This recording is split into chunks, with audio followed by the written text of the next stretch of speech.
us go back 2,000 years ago. As if that we are in front of the cross of the Calvary. Ilagay natin yung sarili natin 2,000 years ago sa harap ng ating Panginoon. Kung siya po'y pinapako sa krus. Iisa po yung sinabi ng ating Panginoon habang siya po ay nagdurusa. Iisa po yung iniisip ng ating Panginoon nung siya po ay nahihirapan doon sa krus ng Kalbaryo. Tayo ang naman ng kanya pong iisipan. Tayo po na halos kinunsinan natin sarili po natin ng mga marunong basahin. Tayo po na hindi karapat-dapat sa pag-ibig ng Diyos. Dahil sa patuloy ng pagre-rebelde natin sa Kanya. Alalahanin mo kapatid, how many times that God called you? Tinatawag ka niya, He keep on knocking the door of your life. At bago siya pamatay sa krus ng Calvary, pangalan pa rin po niyo ang iniisip niya. Ibinigay niya lahat para lang pumaramdaman po natin doon sa krus ng Calvary kung gaano yung kamahal ng Diyos. Ilang beses ba natin nasasaktan ng Diyos sa bawat buhay po natin? Ilang beses pa natin siyang dinidinay sa bawat buhay po natin? Ilang beses tayo lumayo sa ating Panginoon?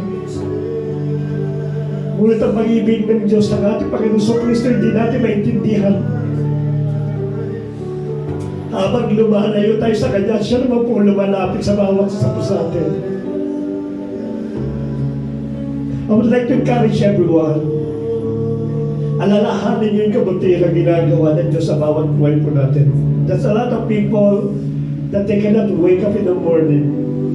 Hindi na po sila nagigising. Maraming tao ngayon nagdurusa sa mundo, wala pong kapayapaan. Pero mapalad ka kapatid, sapagkat personally tinawag ng Diyos ang pangalan ng bawat isa po sa atin. Ganun kahalaga ang ating Panginoon. Habang siya ay naghihirap, habang siya is about to give up His life, He keep on calling your name. So that each every one of us will feel the deepest love of God through the cross of the Calvary, through the life of our Jesus Christ. Maliwanag yung ilawin po natin. Natagpuan tayo ng Diyos sa isang pangit na sitwasyon na kung saan pinapako ang Diyos para sa atin. Pinapako ang Panginoon para sa atin. Now it's about time to bring back that glory. It's about time to worship Him in the Spirit and in truth. Hallelujah. Let us sing again the chorus ng kantang ito. Napakaganda po ng lyrics. But this time, make it mellow. Gawin po natin mellow. Hallelujah.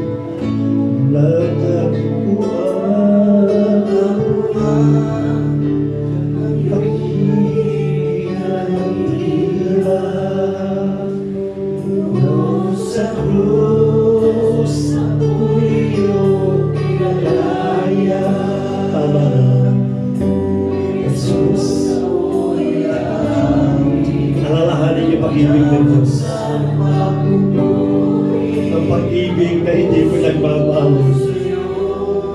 Simulan nilikha ang mundo sa oras ito. Natagpuan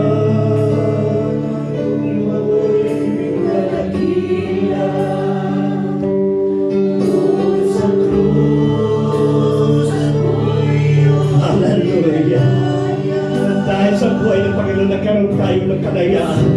Kalayaan sa kasalanan, kalayaan sa karamdaman, kalayaan sa paghihirap, kalayaan sa lahat ng aspeto ng ating buhay. Hallelujah! Patuloy natin declare, ano ba na meron Panginoon? Nakakapuan ang iyong pagkahinan. Cruz sa cruz, ako'y iyong pinagdala.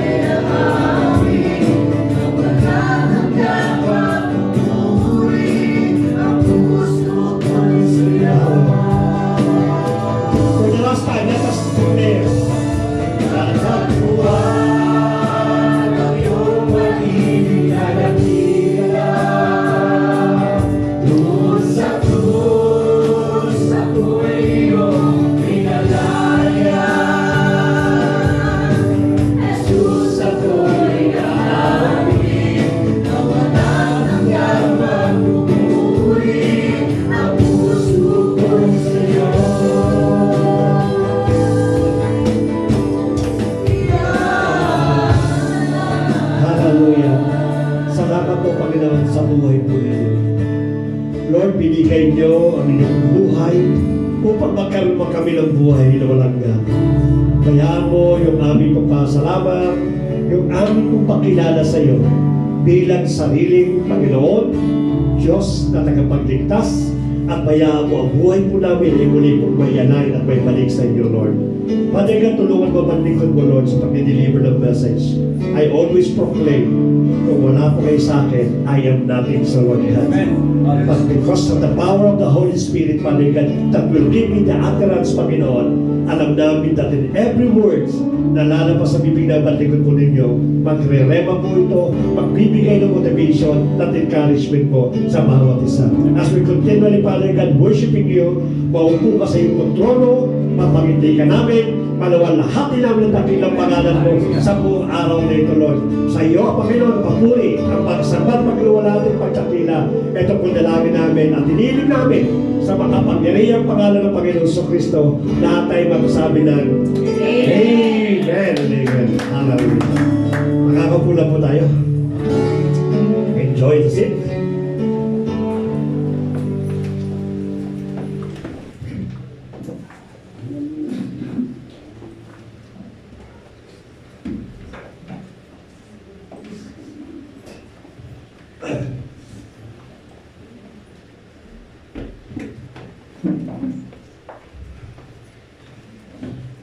Praise the Lord.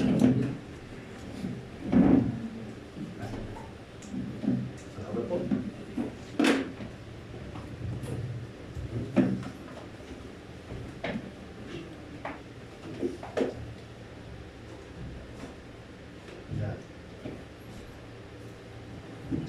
Good morning po sa lahat. Good morning po. At most welcome po sa mga bago po natin na kasama. Actually, hindi na bago si Kuya, kasama lang na. Si Kuya Richard po bago po. Siya po ay taga Cavite, pero lalaki po siya ng tundo. Kabisado ko lang po yung kanyang kwentuhan. Haba anong kwentuhan namin eh. Ang sabi ng ating kapatid, siguro hindi tayo kilala ng ating kapatid. Nahihiya po siya, sabi niya, Pastor, ang layo po ng bahay po namin. Nagkwento po ako sa kanya. Ang sabi ko sa kanya, may sinusundutin natin po ko, doble pa yung layo niya. No? At actually tumatakbo po ako ng alos 1.5 hours sa pagsundo. Diyan pa lang po, at pabalik panibagong 1.5 po. Ganun po talaga yung mga transport. Pagmahal natin ng ating Lord wala pong malayo. Lagi ko sinasabi, pag hindi po kayo, damam. Pag damam kayo, malayo na yan. Hindi ko na kaya. Pero pagka Riyadh pa lang po kayo, regional Riyadh, hindi po yan malayo. Kaya pong abutin po ng transport po ng ating pong Panginoon. So magsimula tayo sa ating pong message. Binabati po namin yung mga nanonood po na online. Stay with us for 1.5 hours. And we believe to the power of the Holy Spirit, makaka-receive po kayo ng blessing spiritually. At sa message na ito, makaka-relay po yung bawat isa po sa atin. So let me open. Excuse me, hindi ko po na-open. So wala po sa picture. So lagyan po.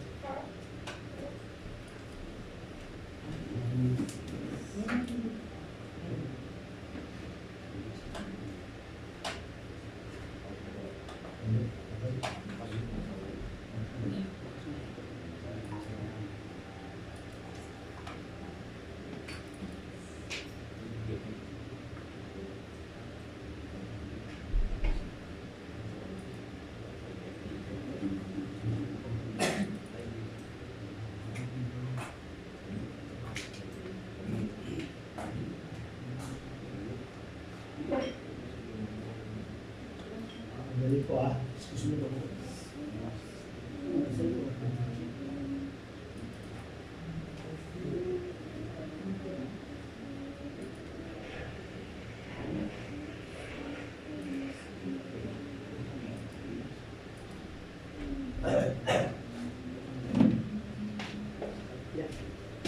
Balik po tayo sa live. Kasi na pala tayo at inayos po natin yung ating pong slide.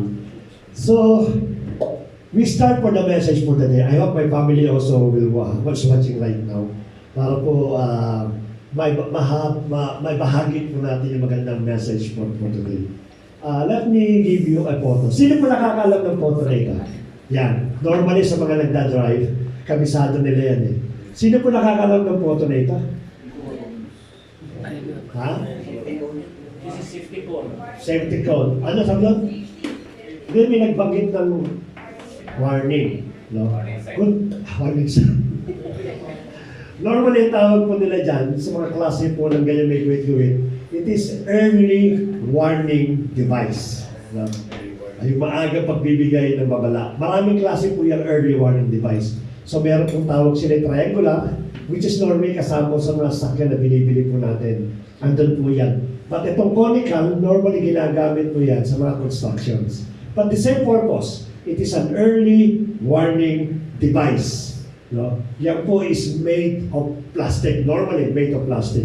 Now let me show you two pictures with the same subject, but let me ask, what is the difference between the two?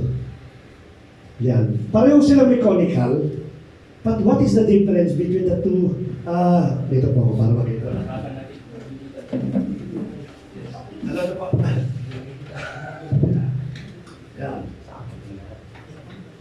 Between the two pictures, the same subject, there is conical early warning device, but how can you differentiate the two, the one subject into different photos? Ano pong pagkakaiba nila? Let me give you a good illustrations of what is our message for today. Yung nasa right side po, o I don't know kung yung po yung nasa right side o sa left side, yung po nasa road, nasa streets, yan po ay may purpose. No? Pag yan po ay inilagay sa kalsada, especially sa mga main road o sa mga highway, alam niyo po ba na lahat ng klase ng sasakyan, even yung po nga low bed, yung malaking truck, wala pong pwedeng sumagasa sa kanya. No one dare para po sagasaan po siya. Wala po. In fact, pag nakikita po nila ito sa kalsada, ingat na ingat po sila at talaga naman kung todo iwas po sila. Alam nila ang purpose po nito kung bakit sila umiiwas. Yung respeto nila na huwag masagasaan po ito, ando doon. Yung importansya ng bagay nito sa kalsada, ando doon po yan. So napaka importante po ng bagay na ito pag inilagay po natin sa kalsada. And even as ang nagdadrive, no, malayo pala pag nakita mo na siya, immediately yun, you give notice, you give regard. Sandali, may sinasabi to at hindi ako pwede dumaan dito. Para siyang hari ng kalsada. Walang sino man ang pwede pong sumagasa, dumaan sa kanya, o lagpasan po siya.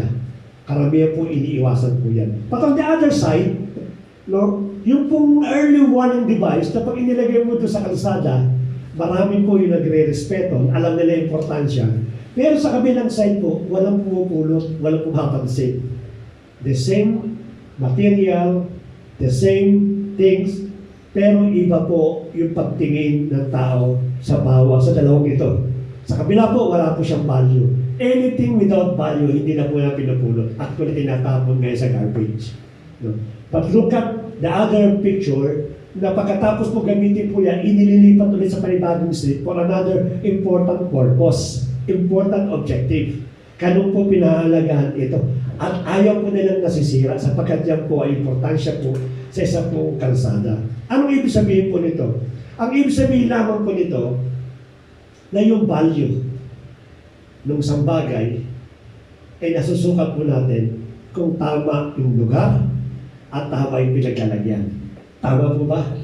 Diba? Katulad nito, pareho po ng material, pero walang value. Pero subukan mo linisin ito, ilagay mo doon sa kalsada, then they will give again importance for that signal, yung po yung pinaka-signage po. Kung nangangalugan po, ang respect po ng bawat isa, depende po yan sa kanalagayan ng bawat isa.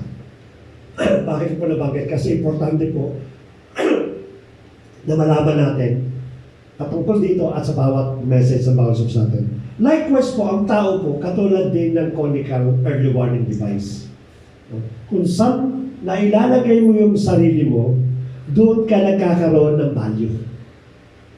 Hindi dahil sa ikaw ay mayaman, hindi dahil sa ikaw ay edukado, hindi dahil sa ikaw ay maraming experience, o hindi dahil sa magandang posisyon mo sa isang kumpanya, nakukuha mo yung laki ng importansya mo.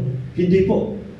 Katulad nito, pareho-pareho ng material, but it depends on the place in order to get the respect and the importance and the most important, your value.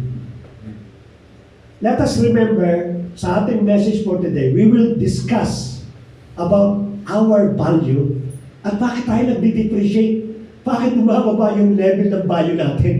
Na importante po yan. Kasi malalaman po natin sa magitan ng Biblia, sino ba ako? Kano ba kahalaga, kaimportante ang buhay ko sa harap ng tao at sa harap ng tao nakakasama ko, sa harap ng Diyos at sa harap ng tao nakakasama ko. At kung ganito kataas yung value ko, bakit minsan nararamdaman ko bumababa siya? To the extent na parang wala namang kwenta buhay ko eh. O to the extent na napaka less important naman ako eh. Hindi po totoo po yan. Patutunayan po ng Biblia kung ano po ang value ng bawat isa sa atin. Bakit ako lagi nagsasalita ng value? Kasi yun ang message natin po today. My value, your value. Yung po pinaka-presyo ninyo. Yung pinaka-halaga ninyo sa harap ng Panginoon at sa harap po ng tao. Ngayon, ang question ngayon, right now, sa oras na ito, if you ask yourself, magkano ba ako? Ano bang halaga ko sa Diyos? At anong halaga ba ako sa iglesia o sa mga tao nakakasama ko? Kayo po makakasagot po yan. Alam nyo sa sarili nyo kung ano ang inyong pong importansya, ang inyong halaga sa loob man ng iglesia o sa harap ng ating Panginoon. At mamaya sasagutin po natin yan sa pamamagitan ng Biblia para malaman po natin kung anong value po natin. So, if you want to know how important you are, let us go back sa ating pong reference verse. Let me read it, no? Ang sabi po sa Genesis chapter 1 verses 26 to 28, according to ASB, sabi po niya, and God said, let us make man in our image, after our likeness. Ang sabi ni Diyos, and let them dominion over the fish of the sea, and over the birds of the heavens, and over the cattle, and over all the earth, and over every creeping things that creepeth upon the earth. Noong nagplano sila, at sinabi nila, itong pinagkagawin ng tao, kung gano'ng importante. And then in 27, and God created man in His own image. Again, I will repeat. God created man in His own image. Mahalaga po yan. In the image of God created He him, male and female, created He them. And verse 28, and God blessed them, and God said unto them, be fruitful and multiply, and replenish the earth, and subdue it, and have dominion over the fish of the sea, and over its bird of the heavens, and over every living things that moveth upon the earth. Pagpalain po ng Panginoon ang ating pong mga buhay na salita. Yan. So, how much your value in the eyes of God? Yung muna natalakayin po natin. Upang sa ganon, makita po natin, kasi ikaw, pastor ka, kaya mas malaki yung tingin sa inyo ng Lord. Hindi po, no? When God created everything, He's no respect of any person. Hindi po siya nagre-respect. Kung anong value ko, pwede rin pong value po ninyo. O maaaring mas mataas pa yung nalagay nyo kay sa akin. Now, let us only see kung paano po gagawin ang lahat ng bagay na ito. Okay, let me open another slide. Dito po. Yan. What is your value? Pare-pareho po tayo. When God created everything, He used the word haya. Nung nilikha po ng Diyos sa Genesis chapter 1, ang buo, complete, universe, galaxy, land, forest, water, lahat po ng klaseng living creature that creepeth upon the earth, and also the one that inside the sea, ang ginamit po ng word ng Lord is haya.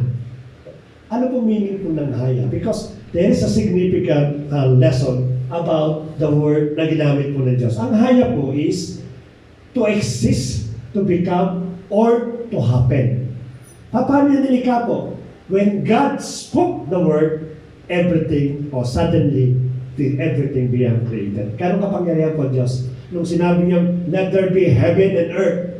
Immediately when God spoke the word, there is an heaven and earth. Kung baga saan sa magitan po ng kapangyarihan ng salita po ng ating Panginoon, lahat po nalikha po ng bahay, ng bagay. Gumagalaw man sa lupa, gumagalaw man sa langit, o sa air, lumalaway mo sa tubig, lahat po yan, lahat ang ginagitan, by merely spoken the word of God. Lahat po, nalikha po. Let me go with the other directions, no? At bago tayo bumalik po rito. Kasi meron pong isang nagtanong, just an additional information lang po. Nagtanong po, sabi niya, they are believing in one God, which is only the Father. They believe that the Lord Jesus Christ is a human being. Is only a person. Sabi niya, okay, patunayan mo sa akin na ang Panginoong Kristo ay Diyos.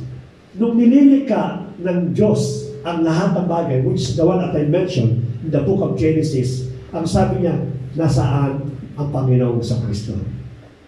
Prove it to me that the Lord also created the heaven and the earth.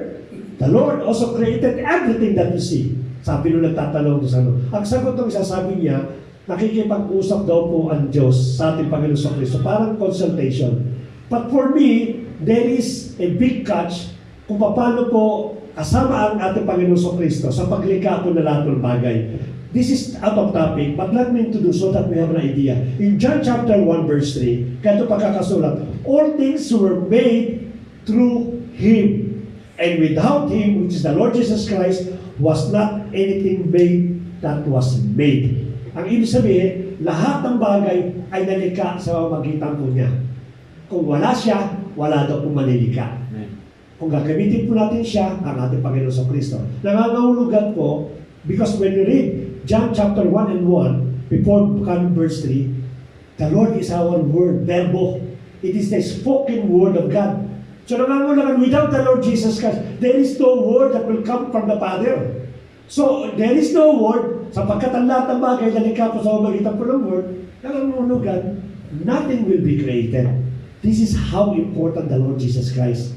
Because He is verbo, is the word of God, so everything created because God spoke the word. No, because of the Lord Jesus Christ, everything created. Additional information lamang po yun, no? So let us go. After po, nung nilikha po lahat ng bagay, because Haya, here comes the most important creator of God. And who is the most important creator of God? Creation of God? It is a human being. No? Nung nilikha po niya ang tao, He never used the word Haya. Ano pong ginamit po niya? When God created Adam and Eve, He used the word para. Hindi po Haya. Hindi sinabing, let there be man and woman right now. Nalikha po. Hindi po ganon. Ang ginamit po niya, para. Ano pagkakaiba po ng Haya sa bara? Yung Haya po is a spoken word. Immediately, suddenly. But yung bara, there is planning. Ano po meaning po ng bara in a Hebrew word? Means to shape, to form, or passion. Nangangahulugan, they need planning, they need times, they need to think. Nagkaroon po ng interactive na discussion yung tatlo. Paano nililikha yung tao? Kinakalabat ang ilong, mga Pilipino, may laptop natin dito. Kasi depende yan sa pinakano. Yung mga Amerikano, dahil malamigan nila, pahabain natin yung ilong. He created everything by means of planning. It's not a matter of snapping like this. So nangangahulugan po ang tao po, napaka-importante sa Diyos. Kaya nga sabi niya, He created man and female in His own image. Nag-iisip sila, ano ba klaseng image niya nang gagawin natin? No? Ano ba yung klaseng itsura? Then suddenly nagkita-kita sila, bakit hindi natin gawin sa itsura natin? In our own image. Why? Because this special creation is very, very important to us. Ganun kahalaga po ang tao. Pero ang problema kasi minsan, hindi natin binibigyan ng importansya. No? May mga tinatawag tayo, ang tao to, bobo ito. Ang hina ng utak nito. Ang pangit nito. Pero di mo alam, all these people was created in the image of God. Napakahalaga sila sa bawat isa po sa atin. Much more na tayo mga tinawag ng Diyos, na bilang mga anak ng Diyos, we are precious sa harap po na ating pong Panginoon. Pero hindi natin nabibigyan ng pansin po yan. Excuse me po.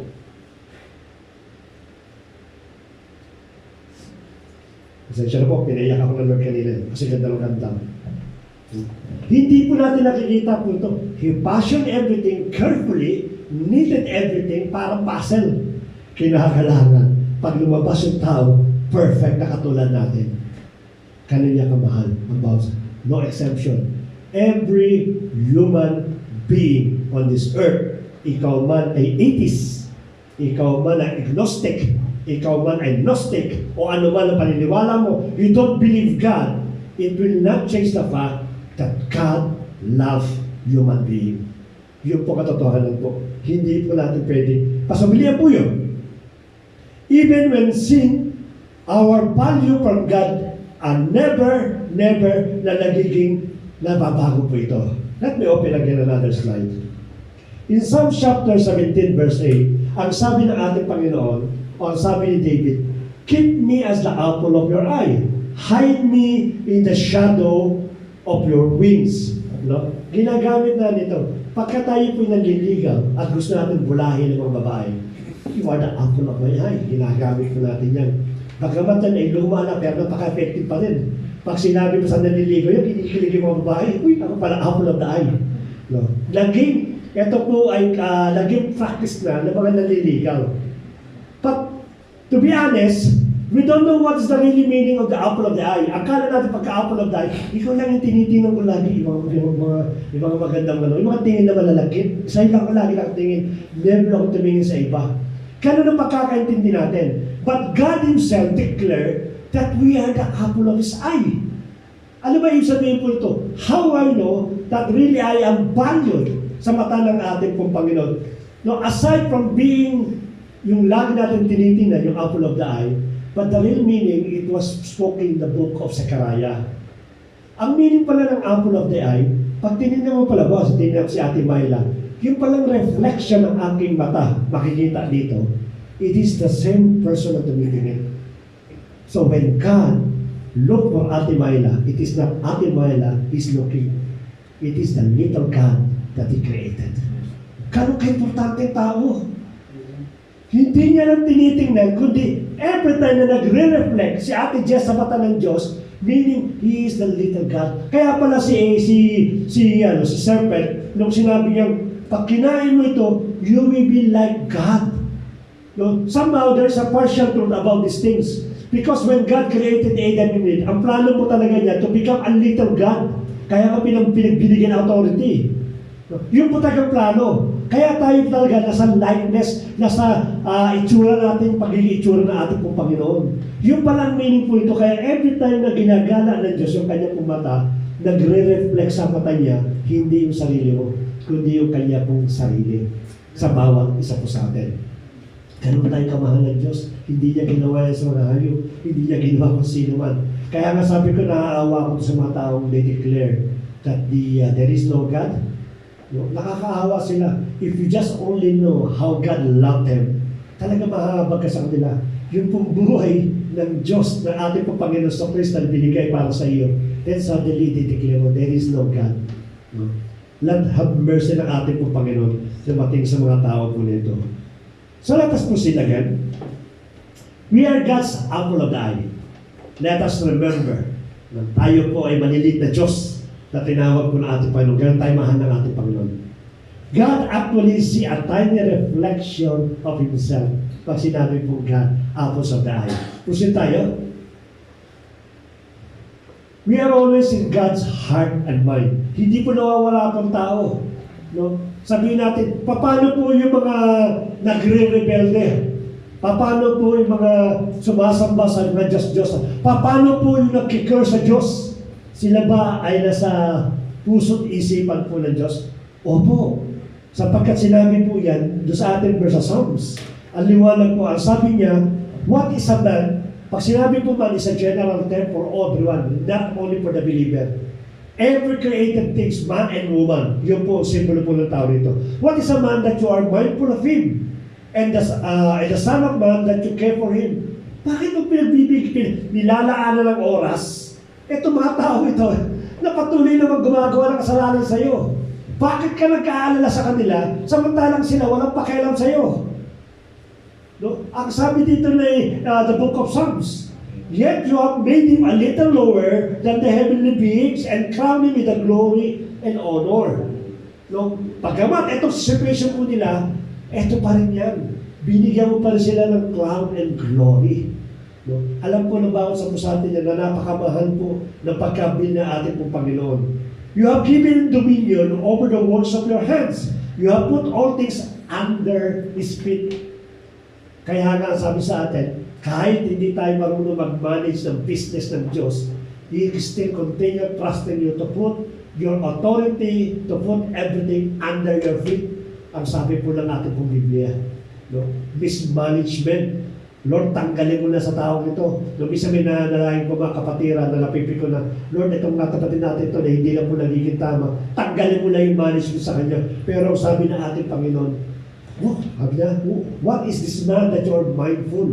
That you even give him the glory and honor, that you even give him the authority under his feet to manage your business. Yun po ang kalagayan po natin. Ganun po tayo ka-importansya. It doesn't matter kung anong position po natin sa iglesia. But what matters, kung paano po tayo naglilingkod, kung paano natin iniibig ang ating pong Panginoon.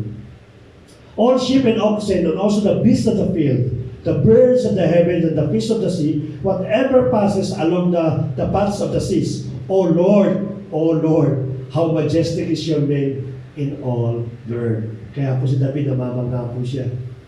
How could someone that you've been trying to punish, to give him pain and suffering because of our life, and yet yung constant love po niya hindi pinagbabago? Hindi makatagpo sa tao yan. Ang tao po, gumawa ka ng isang kasalanan, okay, mapapatawad ka. Twice mong gawin sa kanya, the same na pagkakamali, isa lang po maririnig sa bibig mo niya, hindi ako stupido para patawarin ka pa. Right or no?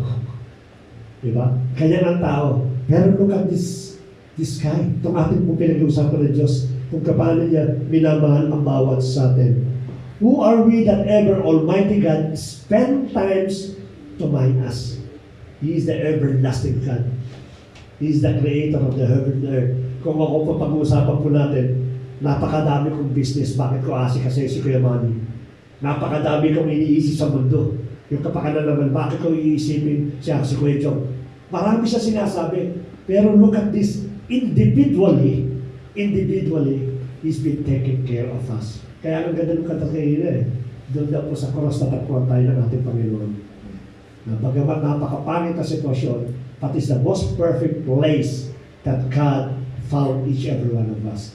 Doon po sa cross of the Calvary. God love us whoever we are. Kahit sino po tayo, mahal tayo ng ating pong Panginoon. No? God love us eternity. Sabi po si Jeremiah chapter 1 verse 3, dinidevelop lang po natin o pinupulb lang po natin kung gaano ka-importante sa ating pong Panginoon. Para po mawala sa isipan po natin na you are nothing. You are less value. You are less important. Hindi po totoo po yan. At napakarami pong verse. There are few verses lamang na kinuha ko. But if you try to read the entire Bible, from the book of Genesis up to the book of Revelation, iisa po laman po ng isipan ng Diyos. Yung pong taong nilikha po niya. To restore yung kanya pong pagiging anak at ibalik yung kanya pong power and authority. And here comes another verse sa Jeremiah. Ang sabi po sa Jeremiah 31 verse 3, the Lord appeared to him from far away. I have loved you. Hindi po niya kinakausap lamang dito sa Jeremiah. At kinakausap niya for the entire human being. I have loved you with an everlasting love. Therefore, I have continued my faithfulness to you. Even though we are unfaithful, even though we are not lovable, God ang sabi niya, eternity, pag-ibig ko hindi magbabago sa iyo. At ang faithfulness ko sa iyo, kung paano ko sinabi yan, it will come to pass. It doesn't matter kung ikaw nagkakasala. At ang sabi ng ating Panginoon, yung kanyang promise, hindi po yan mawawala. His love is a relentless, immeasurable, and infinite. Wala po ang ganan. Kaya minsan natatanong natin, Lord, bakit po kami napakadali mo kami patawarin? No? Bakit napaka-easy sa iyo na sabihin mo sa akin na once the moment na nagbanggit ako ng forgiveness, you are forgiven. Bakit napakadali? Bakit hindi ka katulad ng tao? Na, sige, papatawarin kita, pero dapat makita ko mo lang. A lot of conditions. Binibigyan mo ng condition, binibigyan mo ng iba-iba pang klaseng rules para lang mapatawad mo siya. Pero Panginoon sabi niya, when you confess your sin, He is faithful and just to forgive us in all our sins. If all these verses and the remaining of the verses sa Bible na nagpapatunay kung gaano ka ka-importante, kung gaano ako ka-importante, kayo di ka-importante sa ating pong Panginoon. Ang problema ngayon is, nawala yung aking script.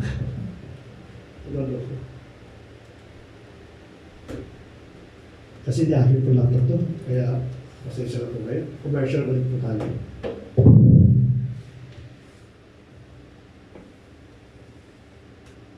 Yan. Ikaw na lang. Total nakikita din naman ako eh. Kung ito po ay totoo lahat, nakatulad ng binanggit po natin, ano nangyari sa atin? Bakit napakababa ng tingin ng bawat sa atin? Bakit ang tao ang tingin sa atin as if we are not useless, if we are not garbage, napakababa po ng tingin niya sa medikado ng ating Panginoon. There's something wrong along the way, no? Nagkaroon po ng problema along the way. Kung paano po nangyari na tayo po na binabanggit ang Biblia ay napaka-importante, minahal ng Diyos, pinangalagahan. How come that our life now become as if meaningless? So let me tell you two things that depreciate, nagdi-depreciate po yung bawat value po natin. Ano po yung una? Wrong place or situations. You are putting yourself in a place that never value your worth. You keep on going back to that place sapagkat bakit gusto mo eh. Pero yung mga tao nakasurround sa place at even yung place mismo ay nagbibigay sa iyo ng depreciation. Binababa yung value po natin. And I don't know and I cannot understand why we keep on coming back for that place. Napakababa ng value natin, but we keep on coming back. No, ano yung mga place na dapat nating iwasan in order yung ating pong value, yung ating appraisal, kung di mo ma-maintain, dapat laging mataas. Yung appraisal natin, pag ina-appraisal sa mga sanglaan, itong gintong ito, paano mo ito i-appraise? Titingnan po yan, yung purity, everything, yung kanya pong design, yung kanya pong carats, natin tingnan po yan, and even yung kanya pong kung ilang carats mo yan, diyan palang ilalabas ang, itong value yan. Ina-appraise po, no? Yung pong place, dapat nating malaman. But before we continue sa ating pong place, I remember, may isa pong babae, nag-graduate po siya sa college. Nung graduate po sa college, I do believe someone maybe already read the story or maybe heard the story. Sabi ng tatay niya, I'll give you a car. Sabi lang. Sa tuwan-tuwa yung babae, sige, tapos dumating yung punto na graduation po yan, pinagmamalaki niya, my dad will give me a good car. Really? Yes. Eto na ngayon, nung siya po'y gumanda, tumatakbo sa kanya pong tatay, sabi niya, tay, asan na yung kotse? Napangako mo. Oh yes, hindi ko nalilimutan yung pangako siyo. Bibigyan kita ng kotse pag damong na gumanda siya. Binigay kayo yung susi. Sa susi pala, nagtaka na yung babae. Ano kasi susi? Parang lumang susi. Sabi ng babae. Sabi niya, where is my car? Andun sa garahe. Eh wala naman siya napansin na bagong sasakyan. So he went to the garage para makita ko yung car na binigay sa kanya. It's an old, very old car. So nagtampo po yung babae. Sabi niya, how come nabibigyan mo ako ng isang lumang sasakyan? Sabi niya. At ang sabi niya, nagsigasig ako, I am thinking to receive a new car. Sabi niya, a very good car na pwede niya pagmalaki. Sabi niya, okay, sabi ng tatay, before you complain, I would like you to go to the, yung mga sasakyan na nagbebenta ng second hand. Sabi niya, punta ka, dali mo sasakyan, tanong mo kung magkano yung presyo ng sasakyan. So, ang ginawa nito, nagpunta po siya doon sa salo, at bumalik po yung babae na malungkot. Sabi niya, tay, binibigyan lang ako ng $500. Imagine mo, 500. Bakit? Lumang-luma na lang yung sakyan. Halos hindi na magagamit. Parang junk na lang daw. Katulad ng ating example. Ganun ba? Okay. Punta ka dyan sa sanlaan ng sakyan. Isanlaan mo. Tanong magkano sa sanlaan. So he went to the sanlaan just to ask how much for the cost of that old car. Then he went back sa kanya kong tatay na mas lalo kong malungkot. Pinibigyan lang ako ng $300. Sabi mo, sapagkat wala naman daw pumapakinabangan sa kotse nito. So see that? This car is nothing. It's an old car and the value is nothing. Okay. Before, that I can change the car and buy you a new car, you went to the, yung mga nag-ano ng mga vintage, yung mga vintage car. There is a vintage organization besides on the other city, go there and ask how much this car. So pinunta po niya sa vintage sa lalagang, sa showroom ng mga vintage. Eto na yung babae, tumatakbo po siya with a smile abot po ng tenga. No? Tata, sabi niya ganun, you don't believe, sabi niya ganun. Why? Kasi yung pinaka-presidente ng nag-auction o nag-ano ng vintage car, binibili sa akin worth $1 million US. Imagine po nyo, how come, sabi nung kanyang anak, to become this worth of 1 million na napakaluma po? Ang sabi ng kanyang tatay, because it is only a matter of place to value something. So ganun po ang tingin po na dapat sa atin. It is a matter of place. Para malaman mo kung sino ka. Ang problema, you keep on coming back sa mga lugar na hindi naman na-appreciate. Nagpupunta ka sa Sanglaan, nagpupunta ka doon sa Bentanan Second Hand, go with a vintage organization. Malalaman mo kung magkano yung worth mo. Malalaman mo kung magkano ang worth mo. Ano po yung mga place that normally na pinupuntahan po natin o situations na pinupuntahan po natin? Ito po yan. Ay. The stomach of big fish. No? Sino po yung sa tiyan ng malaking isda? Si Jonah. No? Tumatakas. Madalas pupunta tayo sa mga lugar natin na gusto ng takasin tawag ng Panginoon. Kaya yung value mo bilang propeta ng ating Panginoon, he become an ordinary person inside the stomach of a big fish. Jonah, punta ka doon sa Ninive. Pagbawalan mo sila, ayoko Lord, masasama yung Ninive niyan eh. Magtatago ako isa ilasan sa, kaya nung kinain mo siya ng isda, pa-kopi-kopi po siya doon, okay na ako dito, huwag lang pumunta doon. See, this is the place that normally become less yung ating value. But why? We keep on coming inside the stomach of the fish. Bakit? Kasi wala ako masyado. Ayaw kong pinapagawa ng ating Panginoon. God is keep on calling each every one of us. But we keep on running. Kaya may anak, gusto ko itaas yung appraisal mo, pero hindi ko mataas kasi nga nagtatago ka sa loob ng tiyan. At normally, ano po yung loob ng tiyan? Trabaho! Sa anong nahalapin? Workplace! Madalas, opisina na lang ako. Kasi bakit? Dito sa opisina, kitang-kita ako, nakita ko tapusan. Meron. Diba? Sa ministry, nabibigyan ba ako yung Pastor Bernard dyan, binibigay lang na sa akin yan, mga tera-tera chicharong baboy eh. Eh sa opisina, kumikita ako. Ang laki. Kaya mas madalas nag-i-stay tayo sa opisina. We are thinking that we earn money, we value natin tumataas, but hindi natin alam, little we know, binababa ng trabaho natin yung ating pong value. Marami po ang nagsusunod ng trabaho na unti-unti pong bihiwalay sa ating pong Panginoon. Then at the end of the day, sasabihin natin yung sinabi ni Solomon. Ang sabi ni Solomon, everything is in vain, nothing. Why?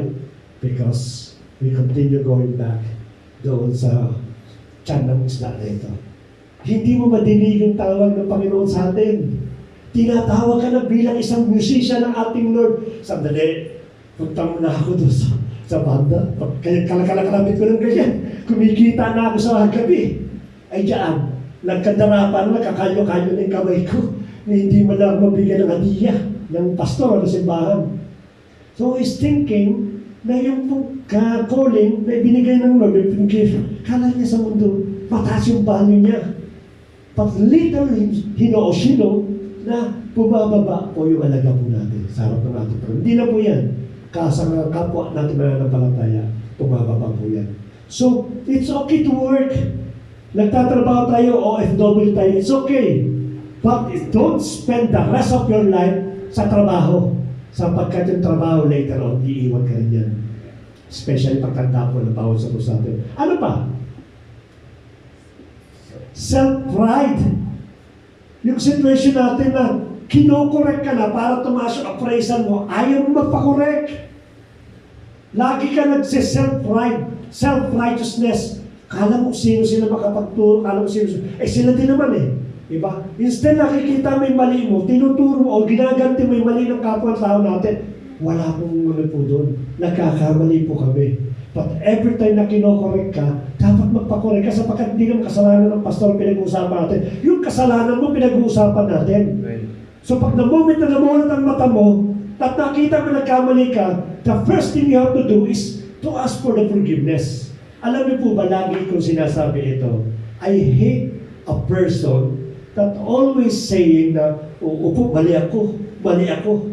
Tama, nakita ko rin malaking pagkakamali ko. Ang question ko lagi is, what next? Okay, nakita mo nagkamali ka. What next? Ang problema, acknowledging all your sin will not change you. Kailangan magkaroon ka ng pagkakamali. Mali ito, dapat hindi ko na ito ulitin. Kung hindi ako nakakapagsimba ng every Friday, mali ito. Dapat magkaroon ka ng realization sa mali mo. Next time, magsisimba ako. Amen. That is the correct way how to correct yung ating pagkakamali. Kaya itong mga self-pride nito, dapat ito, dinuduro ko natin ito. Maganda yung ni Kuya Arnold yung dilema. Na ang sabi niya, pag daw tayo yung mga born again Christian, mababait tayo eh. Kaya madalas inaabuso tayo. Kaya somehow, yung pagiging mabait natin, nagpa-fireback sa atin. Parang nilalaro na ako nito eh. Parang inaabuso na ako nito eh. Kung dati-dati ako, sasusuntokin ko talaga ito eh. Diba? Napipil mo tuloy na parang inaabuso ka. At yung dati mong ugali na nanununtok, yung dati ugali mo na nagagalit, gusto mo malagwa. Hoy, Arnold, matagal na yan, sapakin mo na yan. Na umaalagwa siya ngayon. Diba? Yung pride natin lang nasasagi ulit eh. Kaya nga sabi ni Pablo, Lord, help me to deny myself every day. Deny myself, hindi na ako eh. Ako na yung tinawag mo na supposed to be sumusunod po sa'yo. So huwag tayo mag-stay doon sa stomach mo na malaking isda. Hindi tayo magkakaroon mataas na appraisal dyan. Bababaan lang natin pong value. Ano ba yung lugar o situation po natin? Yung Canaan. No, those people that kicked out by God during that time, nung parating na po yung pong bansang Israel, sapagkat itong mga taong ito ay hindi po karapat-dapat to possess that land. Itong lugar na ito, ano po yung Canaan? Ano yung Canaan natin? Yung forsaking assembly of God. Nasa Hebrews chapter 10 verse 25, Lord, isa ng beses ng lulit. Sa susunod na Friday, aatin po ulit ako. Normally, yan ang pagkakayaran po natin. No? For me, aside for being, of course, may mga trabaho tayo, we don't understand that. But aside for being the work, I don't see any reason para mag-absent po tayo. No? Napapagod yung body natin. Hindi lang ikaw, kapatid. Lahat mo tayo napapagod. No? Kasi Lord, may sakit ako. Hindi naman ikaw may sakit. Nagkakasakit din po kami. But we continually go every Friday worship. Pinag-usapan na po namin ng ating kapatid po yan. Na akala po ng tao, Panginoon, Friday na lang tutulog na lang ako kasi yung trabaho ko napakahirap. Especially na sa construction ako. Bilad ako sa araw. Simula po nung Sunday hanggang Thursday. So, Saturday hanggang Thursday, Friday lang, papahinga na lang muna ako. And do you think you can get good rest sa ganun po pagkakataon? Para hindi tayo pati sa ating Panginoon? Hindi. Hindi ka nakakakuha ng rest na maayos. Sapagkat the only thing that you can rest, really a true rest, it is in the presence of God. Amen. Yun po talaga po pinakatunay na rest. Ang problema mo, sariwa ako, nakapagpahinga ako, 10 oras ako natulog para makapagpahinga ako. But little you know, yung pong banyo mo sa harap ng ating Panginoon, bumababa ko yan. Even sa atin po, ano ka nangyari sa kapatid? At yung pong pag-absent po natin isang beses, malaking impact po yan sa ating spiritual life. Let us not be deceived by the enemy that forsaking the assembly of God for once, it is acceptable and okay with the Lord. No, it is not okay with the Lord and it is not okay in the church. Let us make always sure, aside from being meron tayong trabaho, huwag natin kaligtaan lagi yung gawain ng ating pong Panginoon. That is our Canaan. That is our battle. Yung continuous practice of wrong belief. No, ito po'y Canaan po ito. Yung maling paniniwala po, na patuloy natin ini-insist. Alam niyo po, marami pong body of Christ ang nagkakaroon po ng disunity. Hindi po nagkakasundo. For the very, very simple thing na ating pong pinagtatanungan. No? Pag sinabi ko lang, I'll give you one good example.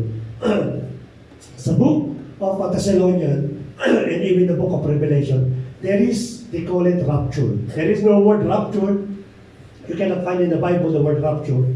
But you can see the essence of rapture in 1 Thessalonians. Ang sabi ng ating Panginoon, that He will come back and He will snatch in the twinkle of an eye, in the trumpet, in sounds of the trumpet, in the twinkle of an eye, kukuhain daw po niya yung lahat ng tumanggap at nagpasakop sa Kanya. And some people, they call it rapture. It's a Greek word, they call it rapture because of the word sudden na pag-i-snatch. No? Ang iba pa naniniwala, it is a pre-rapture. What is pre-rapture? Pre-tribulation. Bago dumating yung hirap, darating na ating Lord. Mali! Ang liwa-liwanag ng Bible. Mid. Pagkatapos ng 3.5, doon tayo kukuhain ng ating Panginoon. Sumagot yung sa magaling na nagpagaling-galing yan. Mali kayong dalawa. After ng 7 years, tsaka tayo i-rapture. Itong tatlong ito, nag-usap-usap, nagkagulo. Mali! Ang liwanag ng Bible, nagbasa ng Bible. Ito, binasa ng Bible. Ito. Nagtatalo po sila. Ganito gawin natin tatlo. Magtayo ka ng church mo, magtatayo ako ng church ko. He divided the church. Because of very stupid discussions. For me, it's a very stupid discussions. I don't care if you are friend, if you are mid, or if you are post. The most important is what? We will go there in heaven, all of us who believe the Lord Jesus Christ. Our common denominator, it is the salvation that only belong to the Lord Jesus Christ. Napaka-minor. Yung natin pong yung mga traditional belief natin, alam niyo po nung araw po, ako po yung napaka-stick. When I accepted the Lord Jesus Christ, lumaki po ako sa isang pong napaka-conservative na church ng ating pong Panginoon. For me, I always declare, kung ikaw ay babae, wala kang karapatan sa church to become a leader. No way during that time. If I become the head of the church, all ladies will not even go to deaconess. They will not reach the word. Maaari manggagawa ka. That is my stand before. No? Pero may mga nagpaliwanag sa akin ng araw at nagbigay ng liwanag. No, if I insist my belief, until now, sana po si pastora, hindi po pastor yan. Kahit gusto niya, hindi mo pastora, hindi ka pwede maging pastora, hindi ka pwede maging deacon eh. Bakit? Kasi babae ka eh. Imagine po ninyo, yung qualification to become a leader of the church, nabura po yan. Bakit? Babae ka eh. Ganun na kasimple. Babae ka eh. But it's very clear na sabi po dito is lahat tinawag ng ating Panginoon, binigyan ng gift. And even to the fact they said that, hanapan mo ako ng book sa Bible. 66 books from Old Testament to the New Testament. May babae bang author ng libro? So what? Kung walang babae may author, so what? What? Hindi, ang Diyos tumitingin lang sa mga lalaki. And that is your own interpretations. I respect your own interpretation. Let me respect also my own interpretation. Then let us be together. Because we are, at the end, one body of Christ. Because of this, yung value mo bumababa, napakadami ngayon na nagdi-debate. Marami ngayon. Kung titingnan mo, ano ba paniniwala mo? I believe in Trinity, I believe the Lord Jesus Christ is the whole salvation. That's it! Huwag natin pag-usapan yung maliliit na nakakompromise yung ating pananampalataya. Bumababa lang yan. Marami nagsasabi sa mundo. Kita mo na. Parang-paraw yan, pero nagtatalo-talo, nag-aaway-away. That's only a minor things in our life. The most important, yung ating pong major doctrine. And that is one of our place na hindi po natin may surrender. Yung Kanaan po natin. Ano ba yung place? Sodom and Gomorrah. Yeah. No. God hate this place. He even burned yung lugar na ito because of sobrang kasalanan. So when we talk about Sodom and Gomorrah, what situation God degrade o na de-degrade o nabababay atin pong pagkatao. Yung mga worldly place, ano po yung mga worldly place na pinag-uusapan po natin dito? Alam niyo po, may mga bagay, dapat matuto tayo mag-say ng no. Last month, mas marami months ago, during that time that we still in the other church, one of the brethren invited us because of the birthday ng bata. No? So, before ng birthday po ng bata, kasi sa estara ginagawa eh, ang sabi namin, nung leadership, in order na mapagbigay ng kapatid, doon natin gawin yung prayer meeting. Kasi we have a prayer meeting every Thursday. Then after that, uuwi tayo, babalik tayo kinabukasan sa Friday para nga kapatid nung birthday ng bata. And it is really, during that time, we're thinking na maaaring hindi nangyari because may mga situation na conflict. But it's really God who made all these things na hindi po ganapin yung worship service. Why? May mga kapatid po nagpunta po doon. You would not imagine. It is like Sodom and Gomorrah. The ladies dancing, na malilitong suot nila, napaka-provocative, napaka-sexy, may mga nagiinuman, nagwawala. Kasi banda po ito eh. Maraming banda. No? Kanya-kanya tugtugan ng bandas, talunan ng talunan. Would you imagine that? No? If you have the Spirit of God, you will not join that place. Alam mo na kaagad eh. When someone invited you in Escaraha, in a place, alam mo magkakaroon inuman, say no. Hindi po maganda, hindi po nakakawala ng pagkalaki yung no. O pagkababae. Mas maganda po, nakalimit po tayo. No? Yung mga lugar na alam natin na pagsisimula po ng ating temptation, say no. Bakit ka pupunta sa isang lugar na wala namang business ang Lord? No? Sa bahay po namin, then normally I don't tell my life, no, my also, but just to give you a glimpse, na-addict po ako sa alak. Nagkaroon po ako ng sakit ng addiction about sa alak. Kaya people know that I am drinking more, lot. But when I established myself in God, I could say always no to those friends and relatives na nagiinuman po. No. Until such time that they will establish, they will not invite you. They will even fear pag dadaan ka. Tago mo yan, tago mo yan. Darating si Kuya, tago mo yan. Tinatago nila. Dapat po ganun ang gawin po natin.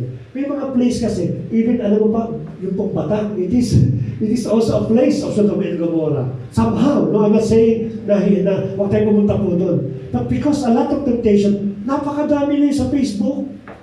No, I don't know if it is true. No? Ginagawa pong holding guys yung bata. Oy, baka caption, makita ka sana ng asawa mo. No, this is not good place.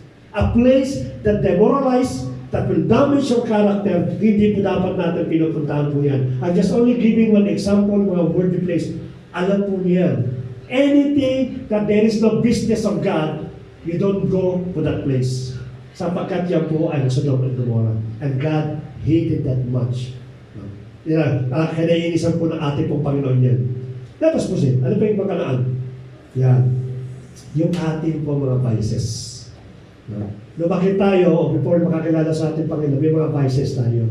I'm not saying ang paghipo ng Lord ay immediate. Sa akin po kasi immediate po yan. When I accepted the Lord Jesus Christ, I have some vices na sinurrender ko sa akin, immediate sa ating pong Panginoon.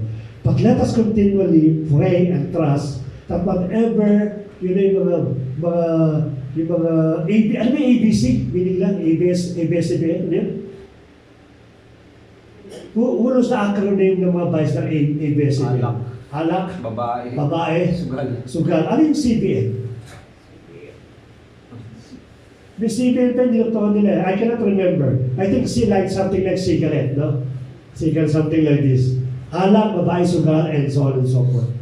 Lahat po ito yung mga vices.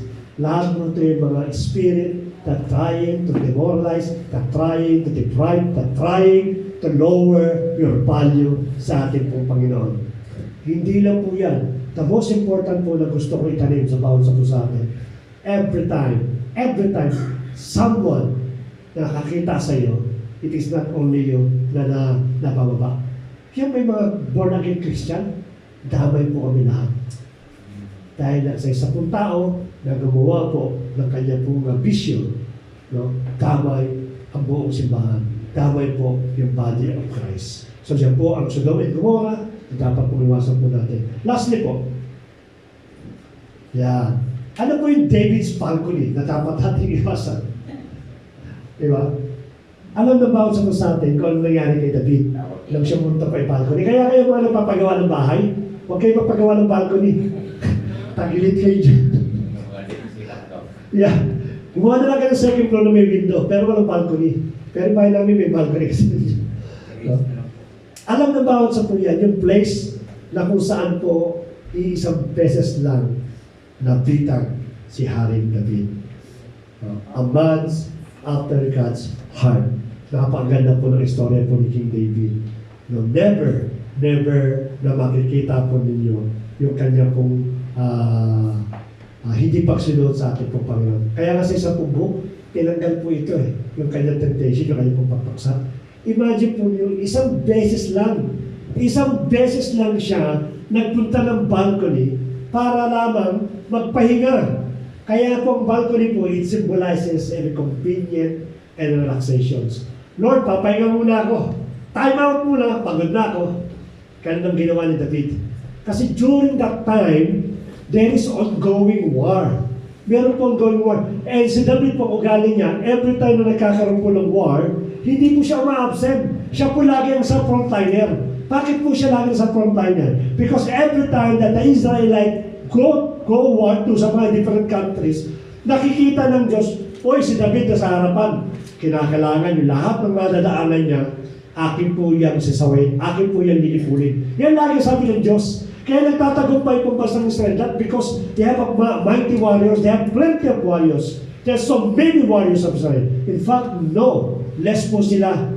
But because of the leader that keep on always standing in front, kaya po nagtatagumpay mga tao ito.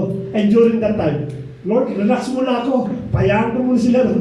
Dito muna ako sa balcony. And that is the biggest mistake of David in his entire life. And the rest of the story, alam na po na bawat sa po yan.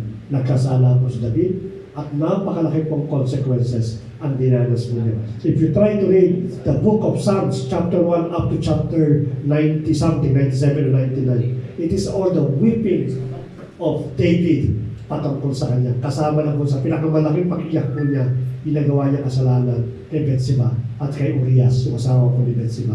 Hindi po siya makatakas po sa ganun pong bagay. So ano po yung balcony? Sa present situation po natin, yung mga addiction natin sa social platform, no? Yung paggising sa umaga, hawak mo agad yung platform mo. O kaya, pagkagising pa ka mo lang ito, pipicture ka agad yan. Early wake up, ipopost mo agad na ganyan. No? O kaya, meron pang ipinos. Kahapon na talaga namang nagkape ka, inulang mo yung kape mo, napakaganda ng kape, meron pang simbolo ng mamahaling kape. So, pinos mo ng kape. No? Kinabukasan, ilang likes na kaya yung nagsakin? Naku, bakit 2 likes lang? At 2 viewers lang? Masama loob mo. No? Platform, ito yung mga ginagamit po natin. Ito yung mga resting day natin na talaga namang kinukuha ng kaaway. Na suppose na yung pagising mo sa umaga, Lord, thank you so much.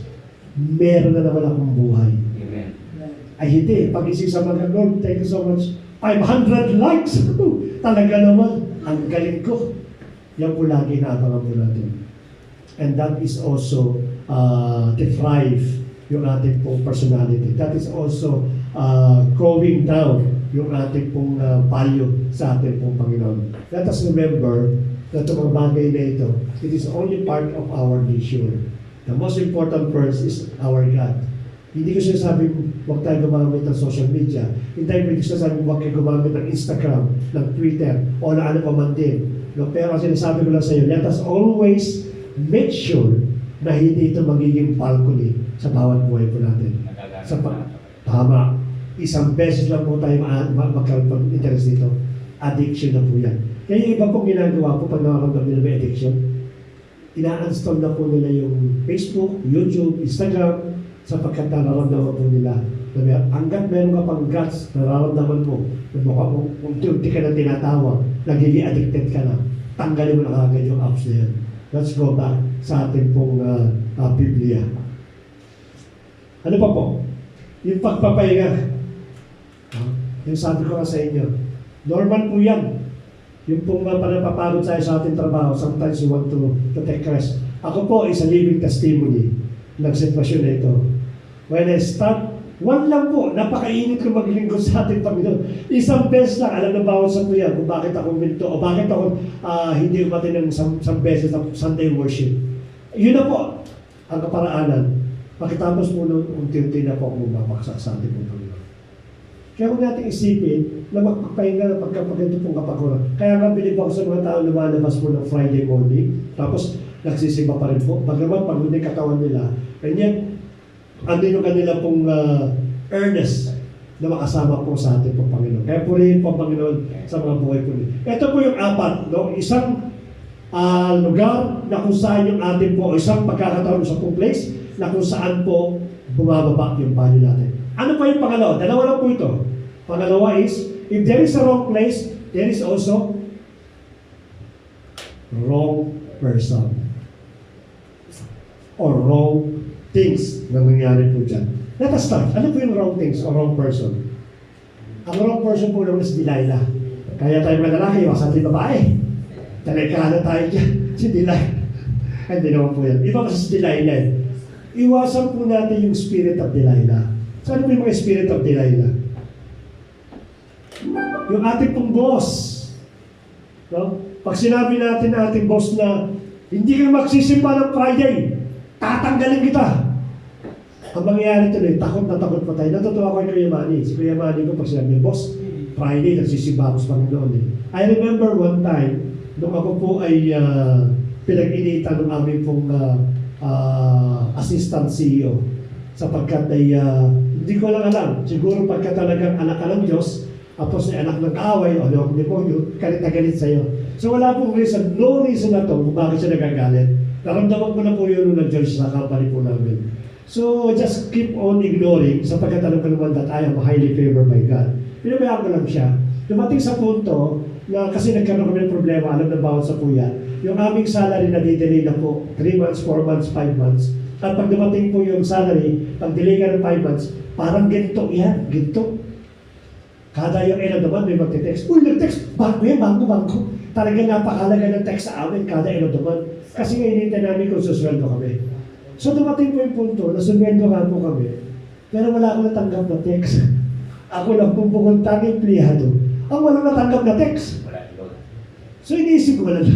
Iniisip ko, wala akong text. So pinuntahan ko yung aming accounting department at ang sabi ko sa kanya, bakit lahat sweldo? Ako walang sweldo. Yung pala hinold ng aming pong assistant CEO. So bumaba ako sa kanya, tinanong siya, excuse me, sabi sa kanya, would like to know why you're holding my salary. For what reason? Sabi sa kanya. Sabi ko, because you're not working well. Sabi niya. So nataka ko sa kanya.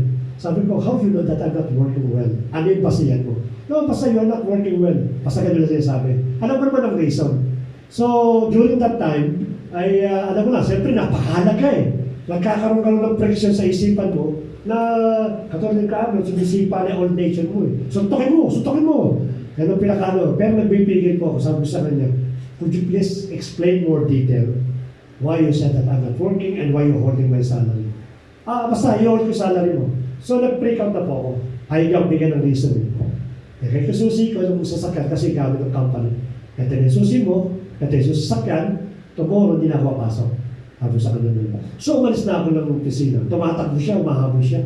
At habang tumatakbo siya, nasa labas na kami eh. Nagsisigaw yung boss ko. Sino ka meron pag ganun? Bakit mo binabastos? Marami siya sinasabi. Which is, nadinig na ng buong empleyado, nagbabaan na, pati mga tao nagdadaan na, nakakahiya. Ako hindi po nagsasalita ng anything against him. So marami siya sinabi, puro, tatagal ka, pauwi ka na, gano'n, marami sinabi. So nilapitan ko po siya. Isa lang po sinabi ko sa kanya. Ang sabi ko sa kanya, you might be the big boss of this company. Kasi sa kanya pinamahala eh.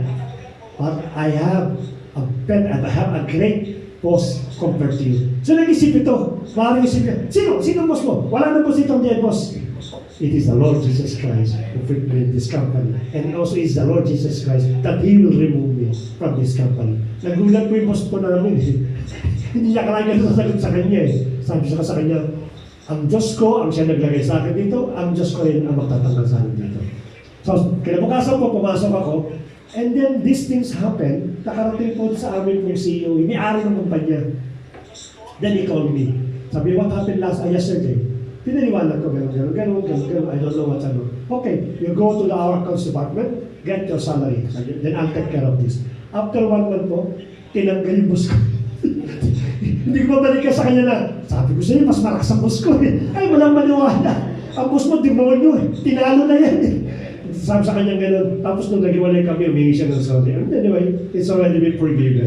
So, let us stick sa ating pong sarili. Alam niyo po yung aming pong Friday, yung pong yung aming day off. No, isa lang day off ko ng araw eh. And during that time, meron kami activities every Saturday. I pray to God, sabi ko, Lord, alam mo naman yung aking commitment. I would like to give the full day, yung pong Friday at Saturday extended ang yung service. But how can I do these things?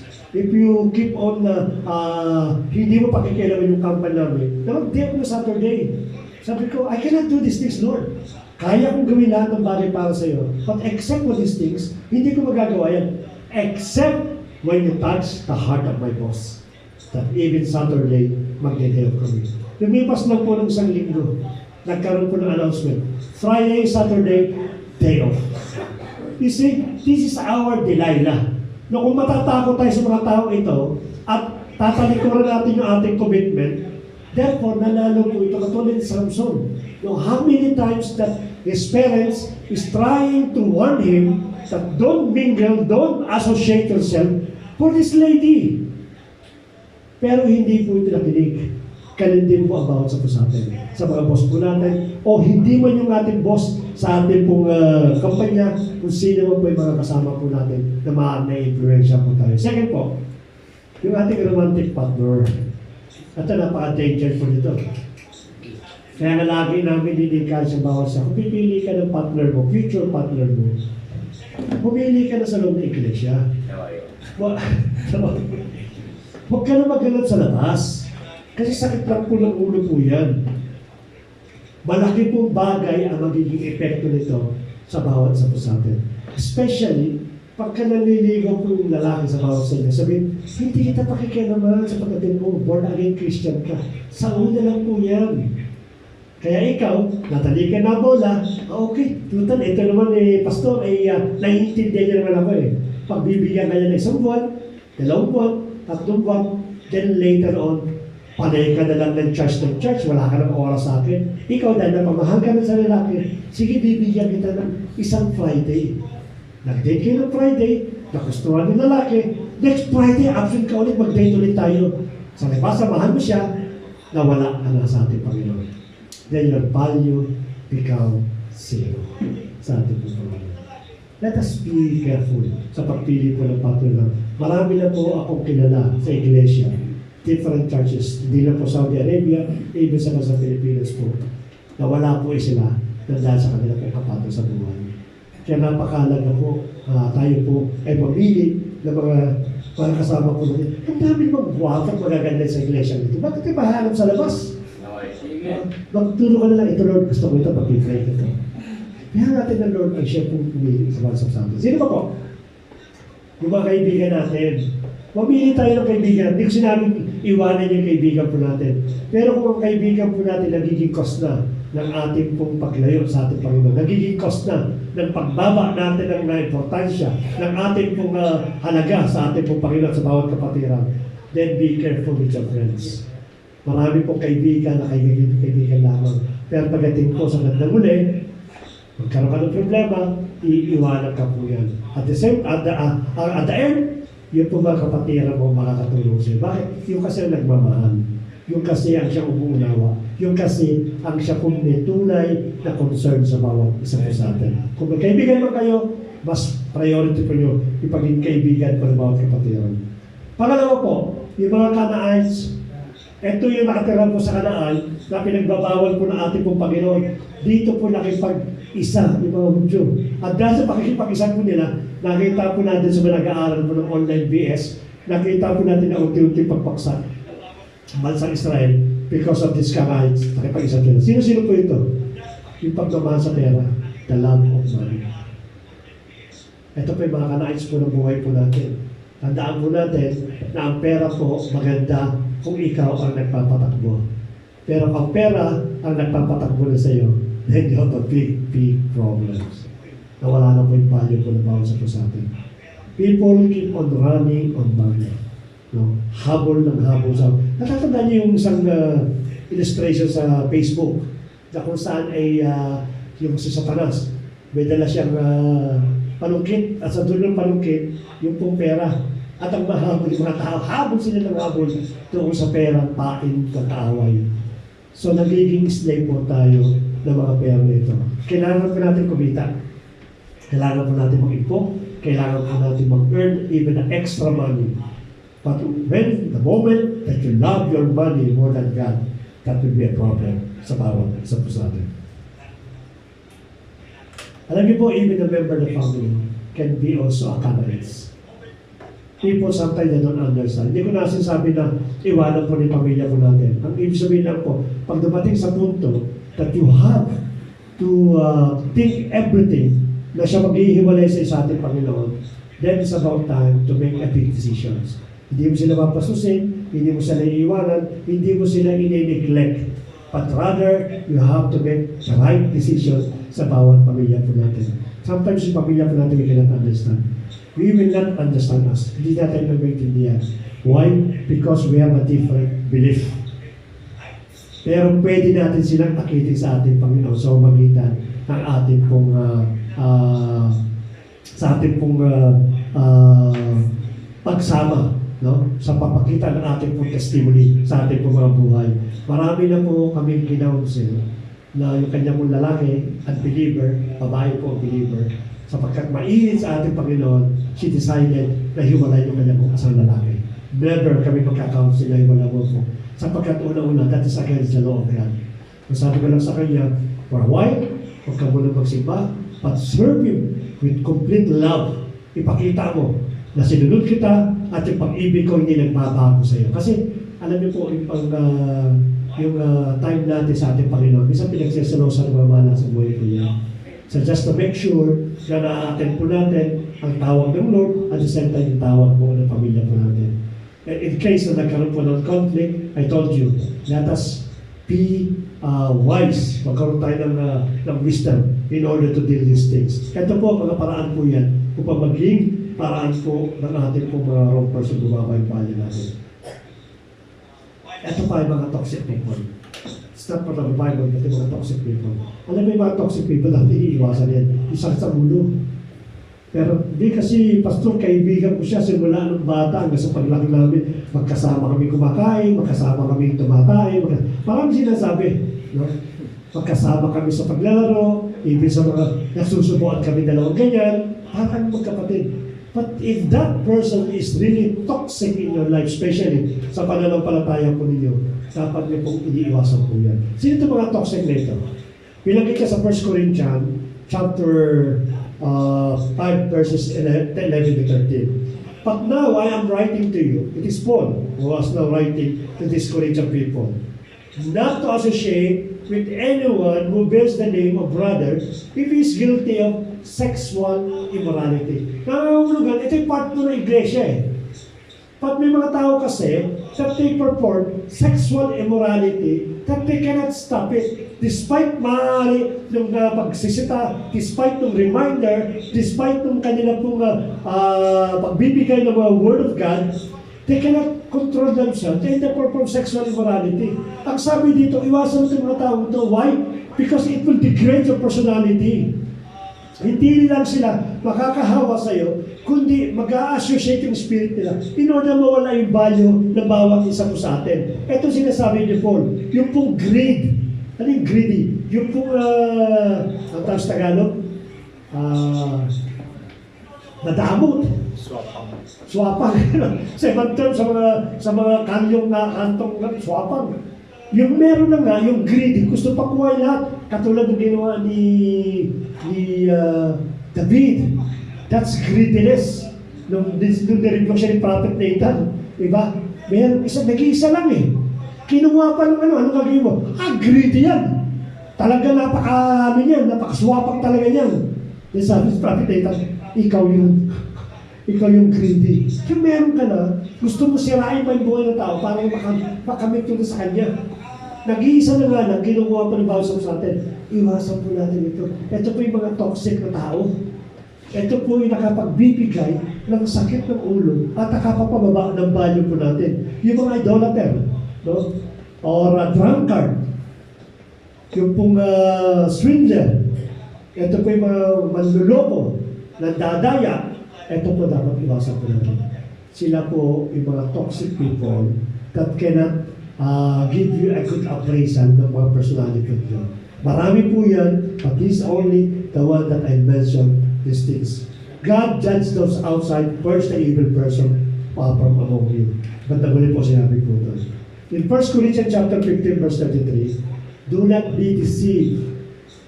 Bad company, what next? Corrupts good morals. Masamang pagkada, nakaka-apekto po. O kaibigan, makaka-apekto po yan sa bawat sa ating pong karakter. Choose the right friends. Napakalaga po yan. Choose the right person that you will be with them. Ako po, namulan po ako sa isa pong deacons. Yung deacons po na matapang po yun eh. Pag nangangarap sa kalsada yun, talaga namang walang pakialam yun. Nag-iinom ka, may tattoo ka, nasinggero ka, but you will keep on sharing the Word of God. Eh kami po mga bata pa sa pananampalataya, kasama kami.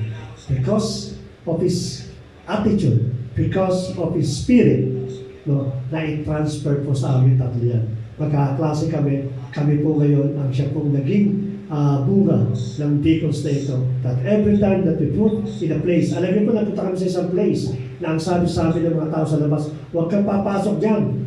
There's one part in Mandaluyong, they call it Daang Bakal. Dito po talaga maraming mga salbahe po dyan. Huwag kang papasok dyan at ikaw ay hindi na makakalabas ng buhay. Ganun lang sila sa amin.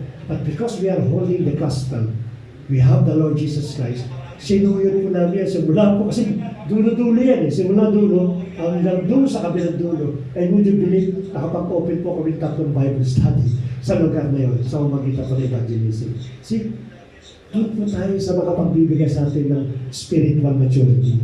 Huwag po tayo pumunta sa mga kaibigan na ang itinuturo lang po sa atin puro kastusin. Uy, listen ngayon, shopping tayo. No?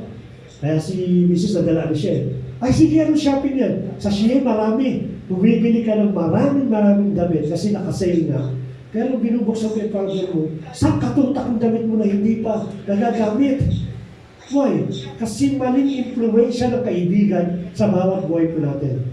Dapat tayo po mag-influence sa kanila at hindi po tayo dapat ang ma-influensyahan ng ating mga kaibigan. Ito po yung mga toxic people that we need to cut off in our life. Sometimes ang sabi ni Paul, kung hindi na raw po nasusunod at hindi na raw po sumusunod yung tao, yung kapatiran sa pagtutuwid sa kanya, give unto such one, ito Satan. Ibigay mo na yan kay Satanas. Hayaan mo na yung kanyang katawan ay maparusahan at masagip yung kanyang pong kaluluwa. Yung mga kanyang klase po po, pagayaan na po natin sila. Continually we pray them, but don't associate with them. Hindi natin sinasabi iwanan, but rather, magkaroon po tayo ng limit. Mag-start po tayo ng limit sa kanila. And lastly po, sa ating pong conclusion, let me go back again doon sa word na Genesis chapter 1 verse 26. May mga hidden message itong Genesis. Ito yung ating pong reference text. But let me go back again dito sa Genesis chapter 1 verse 26. Ano po ang hidden po dito? The word image means perfection. When God created the human being, it is perfect. We are perfect. Nilikha po tayo. Without any blemish, we are perfect. Ano pa po? The likeness is our uniqueness. Kaya individually, tayo po unique. Never i-compare mo yung sarili mo sa bawat sa atin. Kasi Kuya Ramil, ang kanta na makitahin, kanta ka ng bawat. Samantala nga, huwag mo ikukumpara yung isang bawat sa atin. Why? Because when God created God individually, you are absolutely unique. Hindi mo na nakikita yung uniqueness mo sa ngayon. But definitely, God created us individually with different kind of talent, with different kind of skill, with different kind of value. Hanapin mo lang kung saan ka. And lastly po, dominion is ownership. Itong mundong ito, about sa po sa atin, let us always remember, napakalaga po tayo sa ating Panginoon. And we will conquer whatever na mayroon tayo sa ating buhay. Even yung ating pong mga stronghold in our life. May mga bagay tayo hindi maiwasan, may mga bagay tayo patuloy natin na gagawa. Let us remember that when God gives us dominion, that is the ownership. Once the ownership, kaya sabi ko sa inyo, every steps na apakan nyo, that's biblical principle. Apakan po ninyo, Lord, every steps that I cover, that belongs to me. This is the Bible said. Pumunta po sa trabaho po niyo, pag-apak ko niyo, Lord, nasa opisina ako, naka-apak ako, this is belong to me. Pumunta ka sa bahay ninyo, para this is belong to me. Pumunta ka sa ibang bansa, this is belong to me. Because every step na maapakan ng paa ko, ang sabi mo, it belongs to me. That is ownership. You have to declare for that one. Isa kasi na nagkakaroon tayo ng hesitation to declare. Because God gave us all these things in our life in order to appreciate and to praise ourselves na tayo po ang tagapagmana ng mundo ito. Hindi po si Kibuloy. Hindi po si Kibuloy ang may-ari po ng mundo. It is God who owns the world. But it is us as co-heirs of the Lord Jesus Christ. Kaya pati tayo ng pag-aari po ng mundo. Hindi ko susuluhin. Kaparte po ako ng pag-aari ng mundo ito because that is what the Bible declares sa bawat sa natin. Let us pray. Lord, salamat muli, Panginoon. Sa umaga nito, Lord, Father God, you enlighten us about our value. Not only in your sight, not only in your presence, but even for those people na makakasama po namin. That in every time that we walk, in every places, every time we meet anyone, Panginoon, kilalaman namin o hindi kilalaman, Father God, they will notice again our value, Lord God. And they will even give us importance, O Lord. Sapagkat yun ang ginawa mo sa bawat sa puso amin. When you call us, Panginoon, we become a special child. We become a special creation, so Lord God. Kaya inaangkin po namin lahat ng bagay na ito, Lord. At ang aking panalangin, Father God, for those brethren na maaaring naghilap o maaaring bumaba yung kanilang appraisal sa kanilang mga sarili. Lord, restore unto them right now. You told us, Panginoon, that we have the perfection, the uniqueness, and the ownership of Lord God. At yun ang tanin po sa bawat puso po namin. That the moment that we completed the message nito, kaya mo na maranasan po namin yung pagiging mataas at importante kalagayan po namin dito sa mundo ito, kasama po sa bawat pamilya po namin. Even those na nakikinig po na online, Lord, i-stretch out po yung kamay mo sa kanila, maranasan nila, Panginoon, yung pagkakatawag mo, Lord. Let them also realize that them also are very special and valued sa inyo pong harapan. Magpalayo mo sila, Panginoon, and whatever, Panginoon, the desire of all the brethren right now, kasama na po nakikinig sa amin. We speak blessing, we speak victory, we speak overflowing peace and joy sa bawat sa puso amin as we continually, Father God, trust to you every day. Salamat po, Panginoon, muli sa tagumpay ng pagpapala at biyaya sa oras na ito, Lord. Kaya nga, Panginoon, dinideclare ko as your servant in the name of the Lord Jesus Christ that whatever, Panginoon, the desires of the heart of your people, ito ba, Panginoon, ay papeles, ito ba, Panginoon, ay trabaho, ito ba, Panginoon, ay healing, broken relationship to fix, Lord. Mga bagay, Father God, that we cannot surrender to you, Lord. Alam namin sa oras na ito, ikaw na po gumawa ng paraan upang sa ganun, may appraise muli kami, may itaas muli yung level ng aming pong pagtitiwala sa aming sarili. Mataas muli, Panginoon, yung aming pong value sa inyo.